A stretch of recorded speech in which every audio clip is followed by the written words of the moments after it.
50वां संख्या हम सब जानते ही होंगे, आधा का प्रतीक है।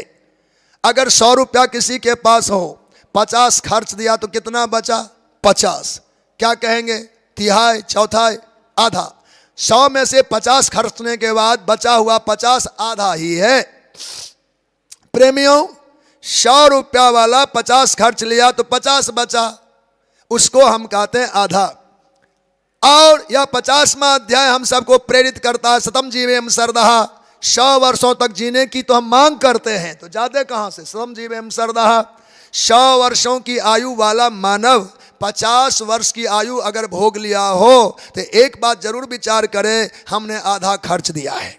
अब हम आधा उत्तरार्ध में, अभी सूर्योदय से 12 बजे से पहले एएम मानते थे, 12 बजे पीएम हो गया, जीवन का एएम बीत चुका है, पीएम में एंट्री हो गई। यदि 50वां वर्ष हमारा शुरू हो गया तो इसमें जरासंध की कथा है।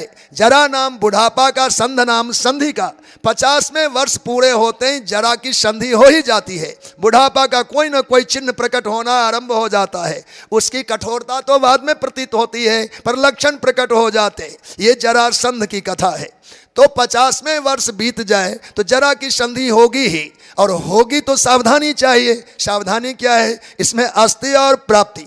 अस्थि मने है, प्राप्ति मने हो। अब है सो है, हो सो हो, इतना विचार कर लिया तो जीवन साध लिया जाएगा, कल्याण हमारा सफल हो जाएगा। प्यारे, मानव जीवन में परलोक की बड़ी महिमा है, और समझ कर जिएंगे तो भला होगा। बल्कि हमें एक बात समझ में आई कि परलोक को तो 1 पैसा भी कम नहीं मानना चाहिए। हम पूछें, 2 भाई हो, एक भाई 90 रुपया रखे, एक भाई 10 रुपया लेबे तो ईमानदारी हुआ कि बंटवारा में 50-50 होना चाहिए? 90 एक रखे, एक को 10 देवे तो अन्याय हो गया। ठीक इसी न्याय से हम लोग को 60 साल दिए, 70 साल दिए, अब परलोक को 5 वर्ष भी पूरे ना दिए तो अन्याय हो गया कि नहीं? समाज का एक उदाहरण है द्वंद्व में।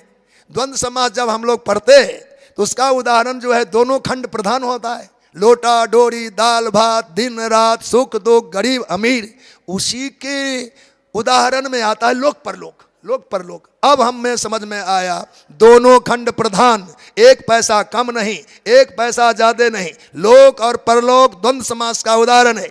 अब विचार करिए, पलरा बराबर होना चाहिए, तुला बराबर होना चाहिए। लोक में 5 पैसे खर्च तो परलोक में 5 पैसे खर्च, लोक में 5 वर्ष खर्च तो परलोक में 5 वर्ष खर्च, लोक में 5 घंटा खर्च तो परलोक के लिए 5 घंटा खर्च। इस ईमानदारी से अगर हम जीना शुरू कर दें तो जानो हमने ईमानदारी बरती है। इसलिए परलोक को बराबर रखने चाहिए। ये इस अध्याय की कथा। बोलो भक्त वत्सल भगवान की।